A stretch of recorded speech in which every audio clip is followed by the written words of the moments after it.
Well, in today's video, I have a new part to put on the E30 finally. It is the gauge cluster rings. I got these from Racegerman. I don't know if you can see their little sticker in there. I've always actually wanted these, but I've never got around to purchasing them in the 3 E30s that I've had. So what I'm gonna do is remove the cluster, get these installed in there. These look like they're just kind of like 3D printed rings that should snap in pretty easily. And then while I have the cluster out, I'm actually going to paint the needles with a red. I have a modeling paint, so that should go down pretty smooth. But just to show, I'm going to go ahead and get the car ready and show what the cluster looks like before, so that when I have the rings on and the painted needles, we'll be able to see kind of a before and after there. The nice thing about the paint that I had on the previous E30 is that even with the amber or orange bulbs in the cluster, still driving at night, it's very easy to see the needles and that the red doesn't kind of hide them in the cluster. So shouldn't really be any safety concerns with painting the needles that are white into a red color. And I think it just kind of like spruces up the look a little bit. And then the gauge cluster rings will also do a pretty good job. So I'm excited to get those on there and see what it looks like. This is what the cluster looks like with the lights off. Turn the lights on, you can see the illumination bulbs in there. I'm going to go ahead and turn off the overhead light and get a look at it like that as well. Lights on. So to get the cluster out of the E30, it's actually a fairly simple thing. This car is an 87, so it never came with the airbag steering wheel. I do have an aftermarket steering wheel, so it's a little bit easier, I think, than the later models with the airbags. But aftermarket wheel or stock early model wheel, it doesn't make too much of a difference. What I'm going to do is just pop off this logo. I have a screwdriver, a flathead, so you should just be able to get in there. It's hooked in.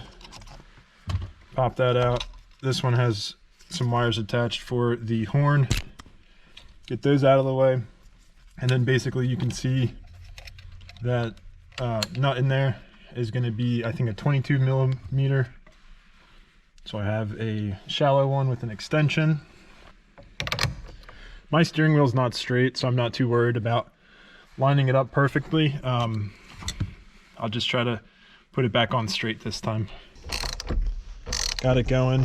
So we'll just go ahead, get this bolt off, and then I'll have to put the key in to just turn it to get it over the lock so that the steering wheel can pop off. Got the bolt off, and like I said, you need the key in. You can see I can pull the steering wheel out, but it won't actually come off. But once I take the key, click it away, it slides right off. And just like that, we have the steering wheel off. I don't have to do it because I already have the kick panel off, but sometimes you'll have to just twist, kind of 90-degree turn on some plastic bolts, or plastic screws, I guess they would be, to get the kick panel off. You can see it would be, you'd have one here, and then I think one on the other side, and it would keep that panel there. But I already have that removed so that I can get to my E-fan switch that I just haven't cut out of the panel. But once that panel's removed, that kind of opens this up for the next part. We have this panel that you can see goes over the steering column. On the backhand side, there's going to be two little screws, so you just have to reach under. Now that the kick panel's out of the way, reach under and then loosen those off, and then that panel should pry out fairly easily. This is what the nuts are on the back side of that little cross panel over the steering column. Once you loosen that, I always drop them, but then I just use the bolt and kind of push it out. You can see pushes out a bit, and on this side we can do the same. These pieces are kind of clipped in. You can see where they would go, but once we have that free, we can start working on, so it's going to be one in that corner, one in this corner down here, and then we got two across the top, and that will remove the rest of this trim panel. Okay, I've switched to having a headlamp so that I can point out and kind of illuminate the area at the same time. So once we have that cross panel out, you'll see that there's going to be a screw in this spot, a screw down in this corner, and then there's two across the top. So you'll just have to get a Phillips head screwdriver. See if I can get that out of the way. And then basically we'll just have to remove those 4 screws, and then this other trim panel around the cluster should be ready to be removed. So I've gone ahead and pulled out this trim piece. Once I had those 4 screws out, it really just kind of fell out. Just for reminding everybody, the 2 screws off the top of the mounting piece are smaller than the 2 screws that go into the bottom corners. And then this is one of the screws that hold in the kick panel. It's just like a little plastic clip that you turn 90 degrees. And this was the one that was down below the steering column. But now with all the screws out, we can go ahead and work on the 2 screws, one on either side for these mounting triangle brackets. But watch out, the brackets are very brittle. So if you do, because we'll have to kind of bend it down to get it out of the, I guess the cluster hole. But watch out, they are fairly brittle, but if you do happen to break one, it will go back in, you know, without having it there, but it's better to have it. And Racegerman does also sell replacement mounting brackets, or those triangles, to get your cluster back in securely. So again, the 2 screws that were from these mounting brackets were again the short ones, so they match the other 2 screws that kind of went up into the dash. So at least there's some consistency there. And now the cluster should be able to be removed at this point. When you are hitting these screws, I only have kind of a normal size screwdriver, so I had to do it at an angle, but luckily they weren't in there too tight. So if you do have like a shorty, stubby screwdriver, that's going to actually help out a lot to kind of get in there.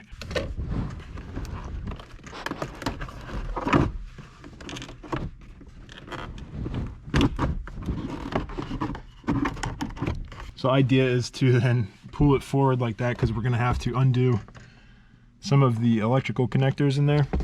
You can see about how far it can pull out with everything still connected.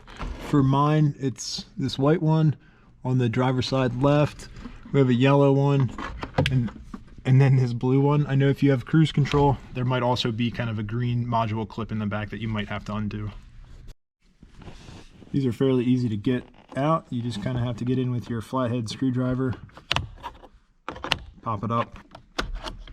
Should just pop out once you have that clip undone. So that one's out of the way, and we'll slowly work around and get these other ones out. So just like that, I have out the white one on this side, the yellow one in the back, and the blue one here. And then you can see I have 2 little wires here that are clipped into some bulb. I really don't know what those go to. We now have the cluster out. We'll take this inside to do the rest of it, just because it is quite cold in the garage still. But what we'll have to do is go around. There's a series of screws, and then at that point it'll just simply detach, and then we'll be able to get to the actual faces of all of the gauges. All right, so I'm in the house to do this next part, just because it's going to be warmer in here and easier to end up painting the needles. I have the cluster on a towel, an old towel, just to protect the front of it. But basically we're going to have a bunch of screws to go around and get.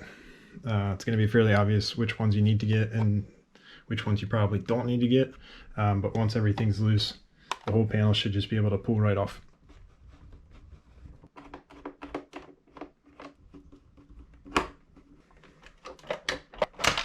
Just like that, cluster's pulled out.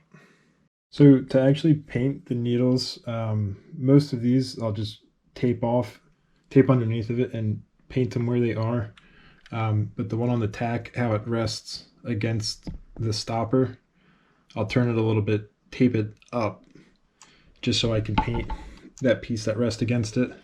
I picked up some red nail polish, this color Reticle Rockstar. I had some model paint, but it had dried up because it was pretty old, so some cheap nail polish should look pretty good. So I've gone ahead and put a little tape over the black part of the dial. I think with a steady hand you don't necessarily need to do that, but just to be cautious, I went ahead and did it. Tested out my red. I think it's pretty good, so I'll go ahead and get started.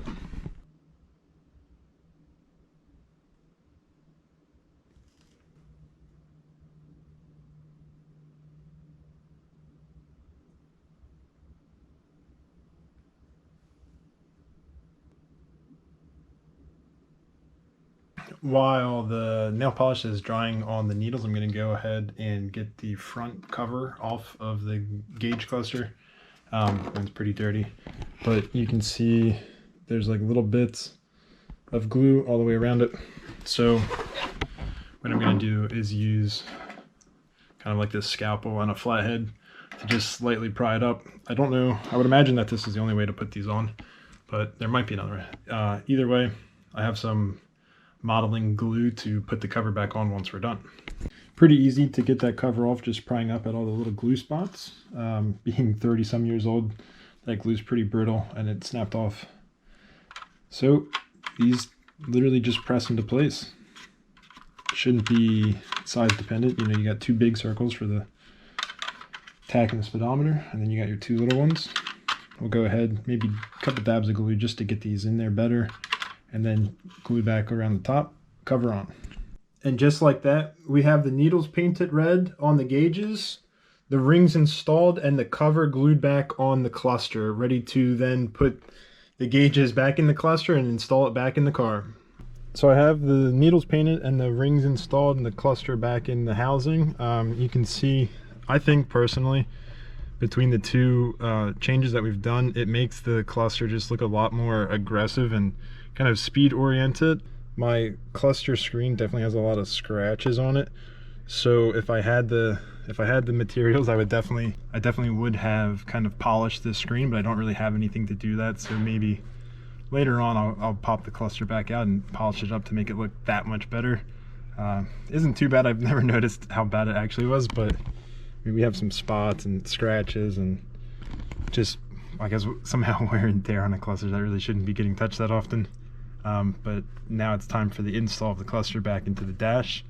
It's just the opposite of the removal, and it's pretty straightforward to go. So I'll go ahead, get everything clipped into the back of the cluster, shove it in, and then get the screws in the triangle brackets, and then we'll go back and start adding our trim back on, get everything tightened in there, the steering wheel, and I'll turn it on for kind of some light tests, but that's about it.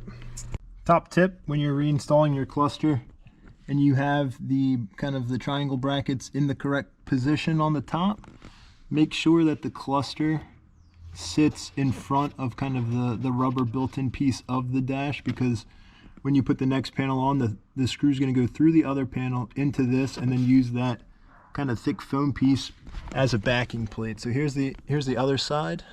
You can see the cluster sits in front of the foam backing plate, which the screw is going to finally set in all the way through in the back. So here's what the cluster is going to look like now with the lights off. So you can see the red needles and the black kind of rings around all of the gauges. I think it looks real good as that.